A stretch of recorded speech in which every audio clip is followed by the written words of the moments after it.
Ulrich Scheidler here, Executive Director of the Pro-Life Action League. I'm at the burial place of the 2,411 unborn victims of deceased abortionist Ulrich Klopfer. I'm sure you remember the story of their bodies being discovered at in his garage after he died last September, and in the trunk of a car that he was storing at a lot near his home in Illinois. And it was a tremendous story at the time, international news story. I remember being interviewed by reporters from Chicago in particular, who were so visibly shaken by the whole experience, by the contemplation, especially when we learned that these children were aborted in 2000 through 2003. And these children would have grown up. They'd have been teenagers now. Many of them would be finishing high school or starting college, starting on careers, maybe even beginning to think about forming families in the future, and all those lives were ended. Attorney General Curtis Hill of Indiana offered a few words of remark at the start of the service here. He talked about how these children were brought home to Indiana, and I thought that was particularly poignant. Because these children have been cast out, you know. They were discarded, treated as refuse. I mean, hoarded in a garage with old newspapers and junk, in the trunk of a car, you know, with the spare tire and so forth.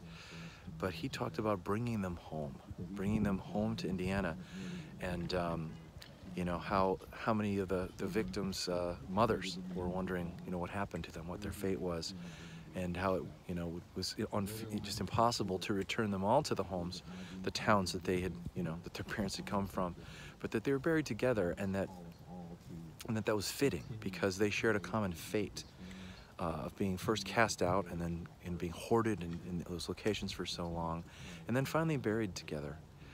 And you know, it's a terribly moving thought of these children sort of united in solidarity with each other, that they share a common fate, and that conjured in my mind an image of their teenage selves that they would have grown up to be, sort of gathered around us. And there were 200 people here as the ceremony was you know, the official Attorney General comments were being made. And there's still, you know, well over 100 people here. Father Frank Pavone of Priests for Life just spoke. Monica Miller is speaking right now. I just wanted to take a moment to share some of what's happening with my friends on Facebook. But just a very sobering thought to think of the lives of those children, you know, being 17, 18, 19 years old now. But I sort of had this vision of them sort of looking down, maybe gathered around us, and just silently observing this, and being, you know, made whole by God, you know, in eternity. You know, we don't know all the details of the fate of the aborted, or what, you know, what any of that is like. It's hard for us to get our heads around it. St. Paul told us that we can't figure it out, but you know, I feel like we do get a glimpse of what communion means, of what unity with God means when we see the outpouring of concern for these children.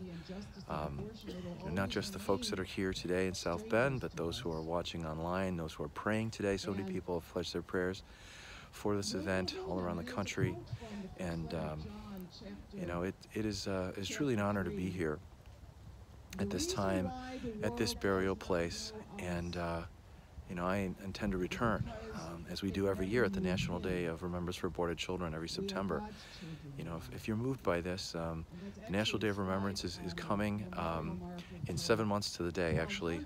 September 12th will be the National Day of Remembrance for Aborted Children this year, and encourage all who are watching this to make every effort to participate. We have hundreds of locations around the country, including 53 burial places of the aborted unborn, where we go and remember them. We offer solace to the mothers and fathers who regret that choice for abortion.